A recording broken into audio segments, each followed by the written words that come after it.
আপনি এনে কা ভাই আমরা দেখছি ভাই টিকটক করেন আপনি এই জায়গায় দোকানে বসেছেন ভিডিও করতে আইছি আপনি ব্যবসা করেন ভাই ব্যবসা করেন কি লাগে আপনি টিকটক করবেন না আরে ভাই টিকটকে কি ভাত আসে ভাই ভাত না ব্যবসার উপরে কোন জিনিস আছে এখন আচ্ছা তাই আমি শুনছি মাল্টিপ্লেক্সের বর্ণনা বসাই দিবেন নাকি একবারে না আপনার 22 টাকা 32 টাকা 42 টাকা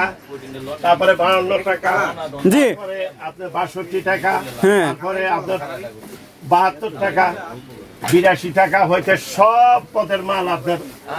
আপনার মাল আমার এখানে কোয়ালিটি কত পর্যন্ত 500 550 পর্যন্ত আছে 550 পর্যন্ত আমাদের এখানে কোয়ালিটি মাল্টিপ্লেক্স আছে আচ্ছা এই যে বিভিন্ন প্রাইজের এখানে মাল্টিপ্লেক্স আছে আপনি এখানে 20 টাকা থেকে 22 টাকা থেকে শুরু করে মানে আপনি একবারে 500 550 টাকা পর্যন্ত মাল্টিপ্লেক্স পাবেন অবশ্যই দ্রুত আপনারা এই দোকানে চলে আসবেন এই ধরনের মাল্টিপ্লেক্সগুলো কালেকশন করার জন্য তা দর্শক এই পর্যন্ত ভালো থাকবেন আসসালামু আলাইকুম